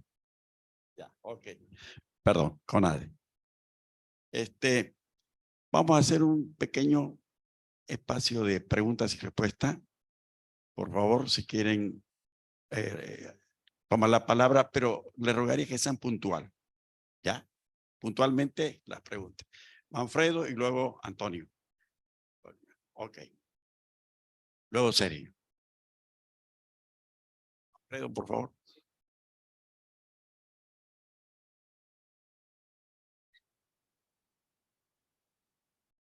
Bueno, lo que decía Dunia es real, objetivo, ¿no? Ahora, yo voy a hacer un aporte a la propuesta que están haciendo. Sí, me interesa y creo que sería saludable para la democracia que podamos tener una elección como las PASO. Yo no sé, creo que tendríamos que quemar de nuevo si el Tribunal Electoral para que se pueda hacer o cambiar gran parte de los parlamentarios. Pero a ver, hay cuestiones que son claras y objetivas. Uno, si van a ser abiertas, hay que quitar cualquier tipo de restricción para el ejercicio pleno de los derechos políticos de los ciudadanos. Es decir, si yo quiero ser candidato a la presidencia, yo no tendría que tener ningún tipo de objeción para hacerlo. Eso nos abre una serie de posibilidades también, que tengamos una afluencia de candidatos y tengamos un rosario de candidatos en unas internas que no haya manera de filtrarlo. Entonces habría que pensar ahí un mecanismo que el que quiera habilitarse con un respaldo de un determinado número de ciudadanos también, ¿no? Para poder hacerlo. Segundo, yo me postularía y no tendría que tener límite para postularme en una sigla a la cual yo me siento apegado, identificado. No tendríamos que quitar el requisito de la militancia, ¿no es cierto? Si a mí me gusta, por ejemplo, la Alianza Cambio, por decir un nombre, ¿no? Agarro yo y voy, Manfredo Bravo, me gusta la Alianza Cambio, voy, me anoto, consigo el respaldo necesario que establezca la norma y me anoto como candidato. El respaldo limitaría la posibilidad de que surjan un rosario de candidatos dentro de una interna, ¿no? El otro elemento importante, hay que quitar la posibilidad de que sea el delegado del partido el que habilita o el delegado de la alianza. Uno debería habilitarse directamente en el Tribunal Electoral y se inscribe con el respaldo de las firmas para candidatear en tal alianza. Y otro elemento importante también, creo yo, que eso sí es costoso, ¿no? Es el tema de la presencia de un juez electoral oficial, más allá, digamos, de los representantes de las alianzas que estarían dentro de un partido. Comparto plenamente que no pueden haber mesas unipartidarias porque dejaría de ser una elección abierta, ¿no? Y no podemos jugar en las dos líneas. Ahora, yo hago una pregunta, termino con una pregunta sobre la base de una reflexión. ¿Es posible en el escenario parlamentario actual, donde hay una división clara del movimiento al socialismo, y ya lo han dicho, van a haber, pareciera, candidaturas distintas, que se logre una alianza entre un sector importante de la oposición con uno de los sectores del MAS que esté abierto? Porque si no, no hay posibilidades. Yo creo que para hacer una propuesta hay que analizar ese escenario, que esté abierto para avanzar hacia unas primarias abiertas o modificar la ley de organización de partidos políticos. Gracias, Manfredo. Antonio, por favor. Muy buenas, muchas gracias a todos por la presentación y me gustaría hacer una pregunta al licenciado Abruzzese. Usted nos habló de las distintas identidades que se hallan ahora en nuestra sociedad y por ello me gustaría saber cómo considera usted la identidad nacional boliviana. ¿Será que existe una identidad nacional y cómo está reflejada esta en la política exterior? Gracias.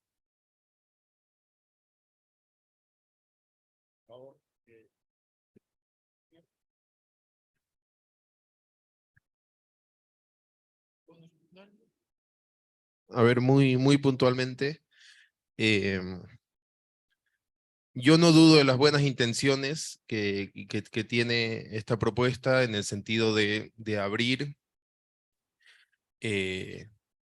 a toda la sociedad, digamos, ¿no? La posibilidad de elegir y digamos, con un espíritu de democratización y, como decía ya Renzo, quitar esta lógica del voto censitario, digamos, ¿no? Del voto calificado, en este caso como militantes, para elegir. Sin embargo, creo que en la cuestión electoral en Bolivia va un poco por otro lado. Creo que hay dos cosas principalmente que hay que priorizar para estas elecciones que vienen y que en el mejor de los casos la sociedad civil pueda organizarse para ir por ese lado. Lo primero son distorsiones del sistema electoral boliviano. Uno, la cuestión del método de distribución de escaños que hay actualmente, que en Bolivia es el sistema DONT, que en resumen favorece a las fuerzas mayoritarias, a los partidos más grandes, directamente te elimina a los que tengan menos de 3%. Y también la segunda es la cuestión del diseño de las circunscripciones en Bolivia, que no tiene ningún sentido y favorece al voto rural por encima del voto urbano en un país donde ya el 75% por lo menos de la población vive en ciudades. Y a ver, para lanzar el dato, la circunscripción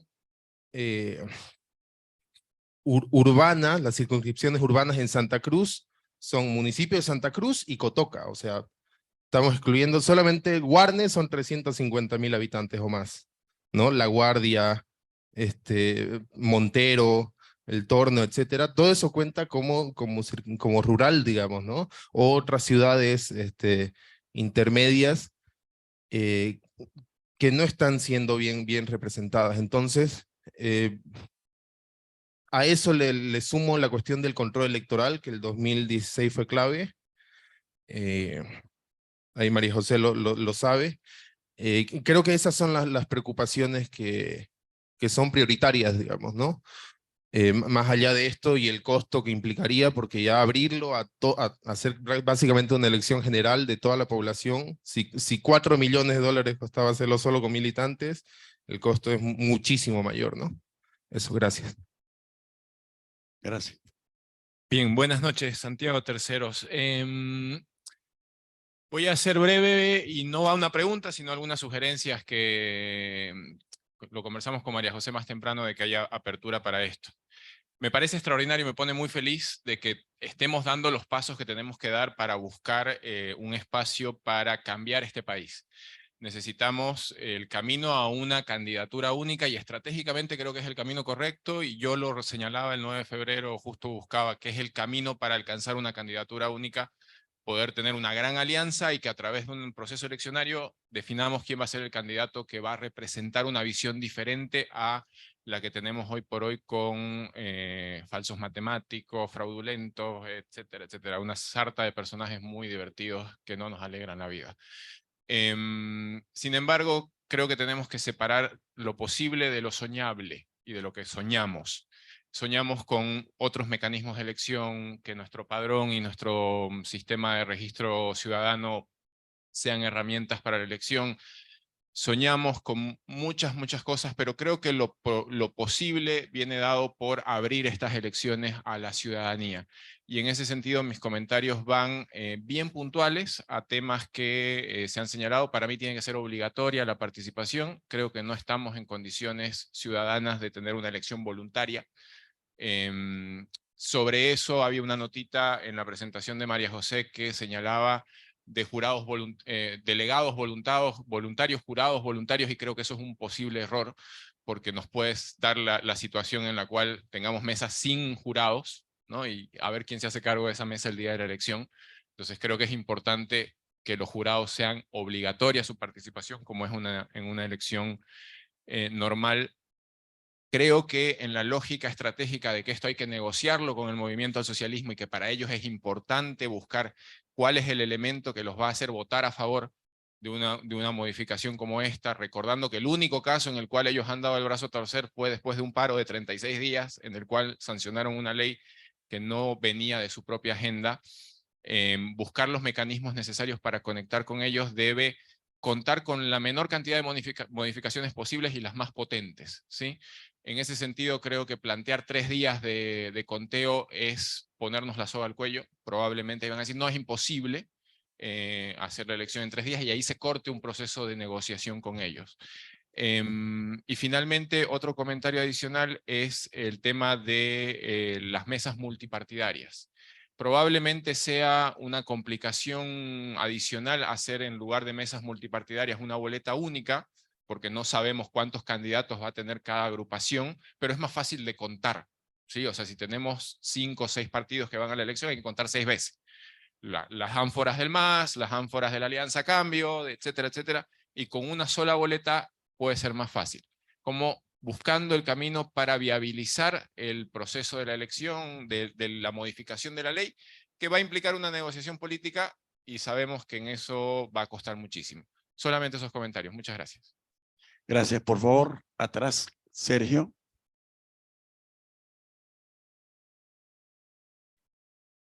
Hola. Bueno, ante todo, muy buenas noches. Voy a hacer una pregunta de curva. Quizá a 3 o a todito le va a tomar en cuenta. Hay una persona, no sé si sigue la ex vocal y la ex vocal también Rosario, Ángel Camacho. Entonces, y ahí con ese nombre ya le estoy dando pauta a lo que me voy. Entonces, es una persona muy particular en el aspecto electoral.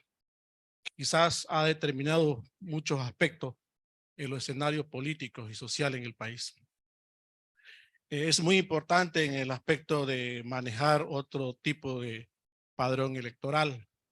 Desde el 2018 nosotros venimos ya queriendo intervenir en algunas acciones más abiertas y transparentes dentro del Tribunal Supremo Electoral. No se ha podido, lamentablemente. Y bueno, y unos escenarios que todos lo hemos vivido en el 2019. A veces cambiar un artículo dentro de una ley hace unos efectos muy fuertes, terremotos. Inclusivemente la ex vocal dijo que puede ser inconstitucional. Este fin de semana, más de 2 partidos políticos a nivel nacional están en un encuentro político adecuando sus estatutos, que los mismos estatutos vienen apegados de la ley 1096, ¿no? Entonces, todo tiene su similitud fuertemente. Con la honorable, el diputado Oscar Valera, una persona muy apegada a mí en el aspecto del tema electoral, buscando también alternativa también en varios artículos, buscando la alternativa para que utilizar un plan B, un plan C, si es que no hay un nuevo padrón electoral, ¿no? Y también y si no hay un nuevo, una nueva licitación transparente en el TREP. Entonces, para eso, como políticos que somos, nosotros tenemos que buscar alternativa, plan A, plan B, plan C, para el día de la votación. Es muy importante todo este tipo de mecanismos, estos foros, talleres, pero también muy importante también la participación de los partidos políticos, porque ellos son los que tienen el carro jurídico. Y sin carro jurídico vos no puedes participar en una primaria.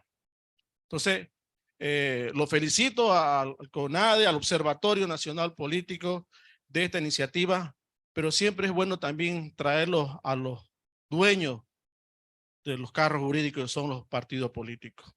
Lamentablemente hasta el 21 tienen la mayoría de los 11 partidos, los 9 partidos tienen que adecuarse a su estatuto y cambiar su directiva. Entonces, eso quizás por ahí va en contrarruta, ya en algunas demandas sociales, inclusive cívicas, de adecuarse ya a un nuevo escenario de participación ciudadana, que es las elecciones primarias abiertas. Ahora, las elecciones primarias abiertas, ya también existe un escenario que tenemos que trabajar, que es el aspecto del control. Bien, la ex vocal Dunia manifestó una cifra que la comparto, que están en las redes sociales, en la página web de la OEP, ya, y inclusivemente hay unos datos de la vicepresidencia que contradice a lo de la OEP, de los participantes de las primarias. O sea, todo de la OEP prácticamente es diferente dato. Ahora, la pregunta para los cuatro, ¿ya? Se debe ya llamar a los partidos políticos, a los dirigentes, ya, para comenzar también a trabajar estos tipos de trabajo. Sin ello, o sea, es la mitad de la fuerza de los cambios que queremos hacer. Eso sería todo. Gracias. Ok, pasamos a, cortito, por favor, por la hora. Ya estamos excediendo la hora.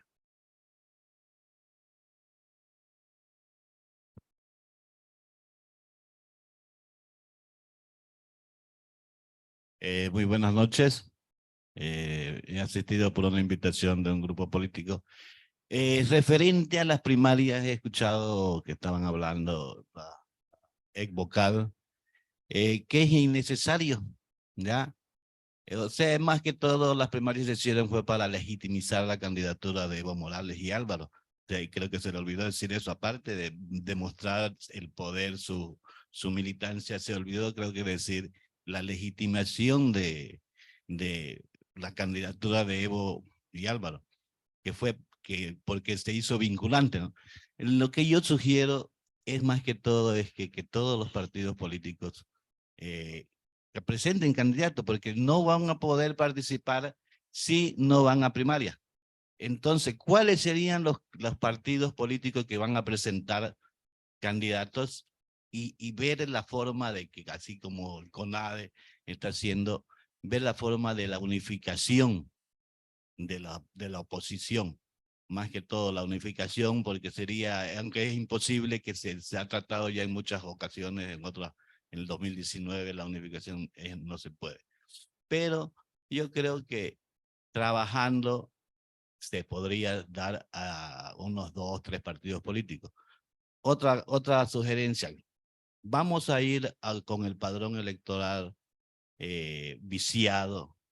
Pero hay un amigo, bueno, un compañero de un grupo político, el diputado Miguel Roca, que dijo, si sabemos que vamos a ir con un padrón, a una elección con un padrón viciado, preparémonos.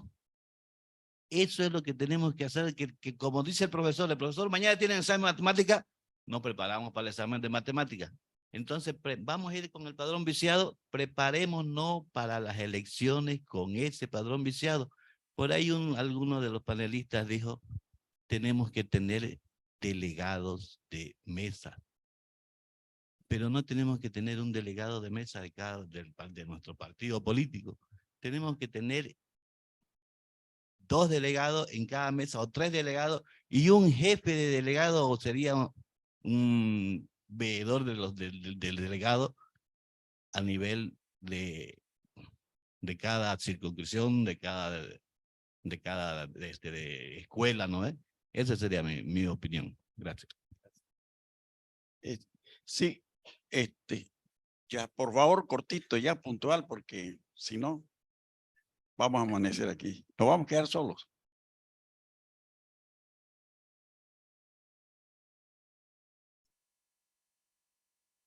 Buenas noches, mi nombre es Carolina Ponte. En primer lugar, felicitarlos por esta gran iniciativa, este gran trabajo que hacen. La verdad que muy rica la información, la ponencia que han habido.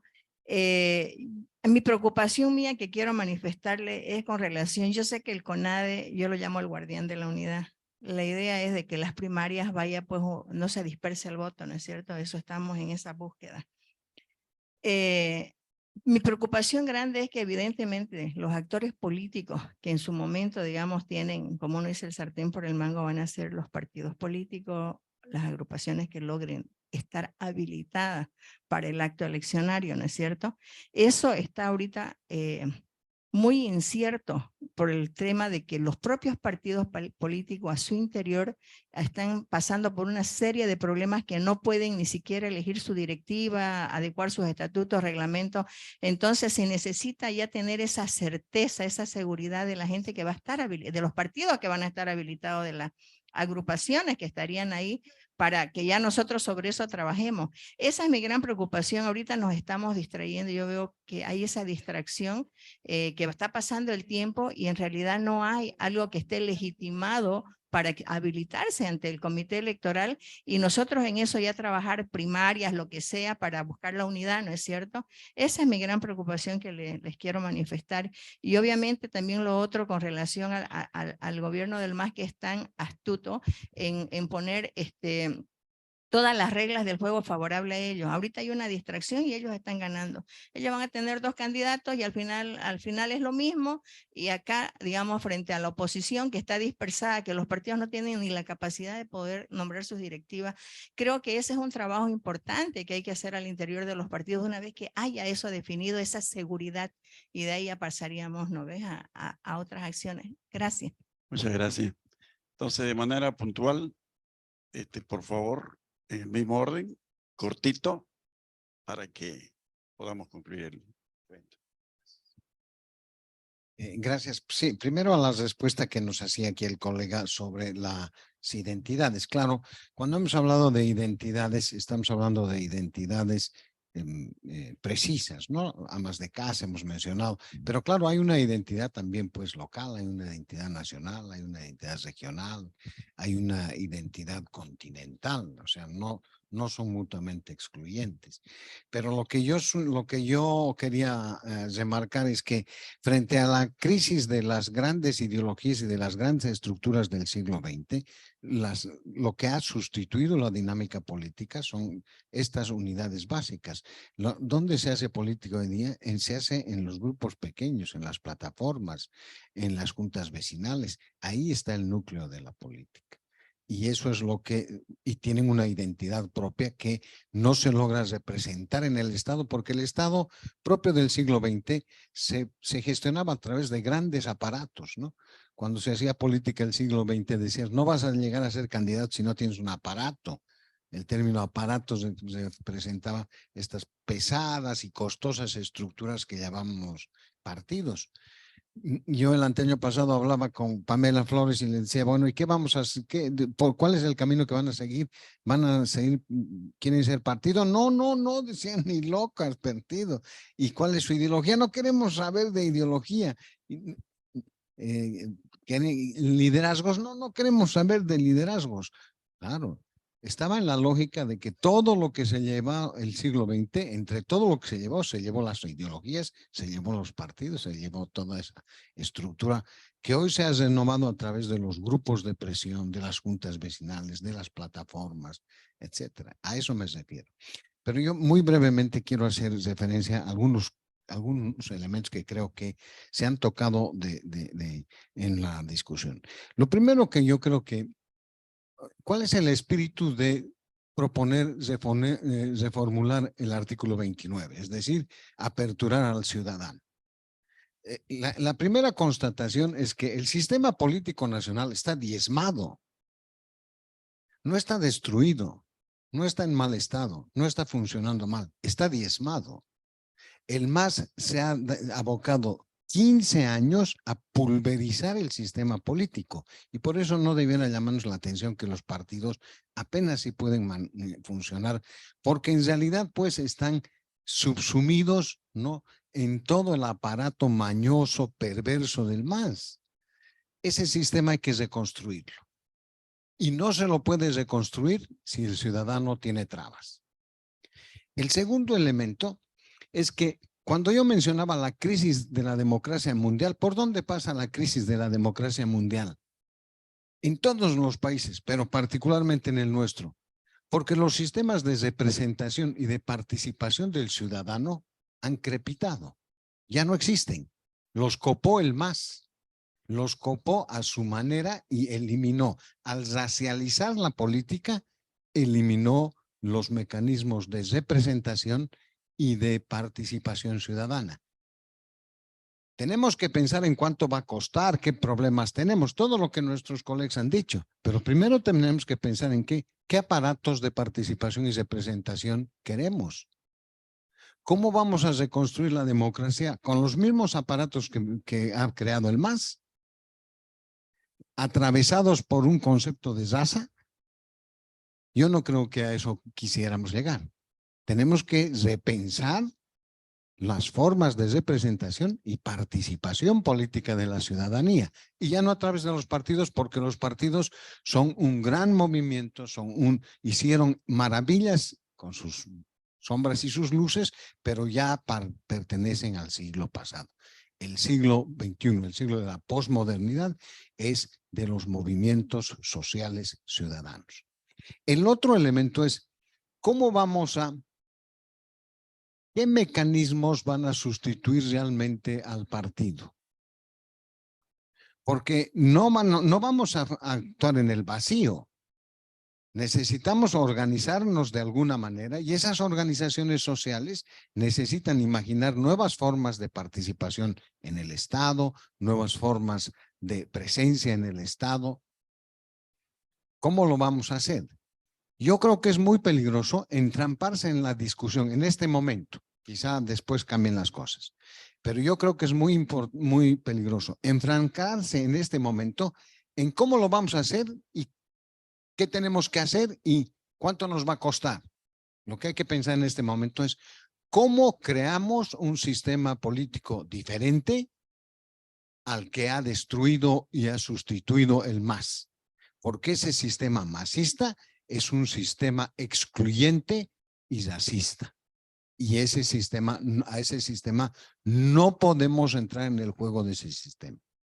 La primera condición para que nosotros podamos reconstruir el sistema político y sus formas de representación, participación y organización política es eliminando el artículo 29 y declarando al ciudadano en el horizonte del ciudadano que declaró la Revolución Francesa. El ciudadano libre con derechos y obligaciones. Y en su libertad ha de ejercer sus derechos políticos. Esa es la primera condición. Después tendremos que analizar cómo vamos a hacer, de dónde vamos a sacar la plata, etcétera. Pero primero imaginaremos un nuevo sistema político porque, repito, y con esto termino, estamos discutiendo sobre los despojos de un sistema político que el MAS ha arrasado, ¿no? Y estamos queriendo entrar en el juego del MAS y eso no puede ser.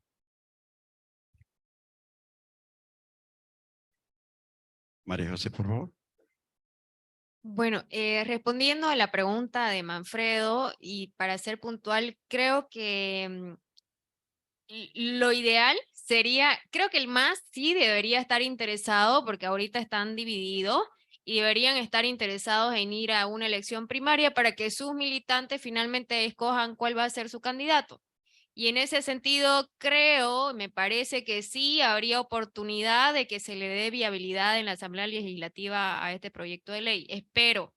Y creería también que la oposición debería sentarse a una sola mesa y ir en una única alianza y que finalmente la ciudadanía sea quien elija quién es el mejor candidato a presidente y a vicepresidente también como lo propuso la señora Rosario Baptista. Y valga decir también que agradezco la presencia de Dunia y de Rosario porque ellas han salido del tribunal con dignidad y con la frente en alto y es por eso que ahora están sentados aquí con la ciudadanía, con la universidad y obviamente Renzo también gracias porque podemos construir esto de manera participativa y también todos los aportes que han hecho ustedes como ciudadanos. Yo voy a volver a ver los videos para efectivamente ponerlos en la propuesta, los que sean más coherentes con lo que tenemos de posibilidades, porque si nos ponemos a soñar, como dijo Santiago, de repente se nos imposibilite en vez de posibilitarnos las próximas elecciones. Y bueno, ya cuando seamos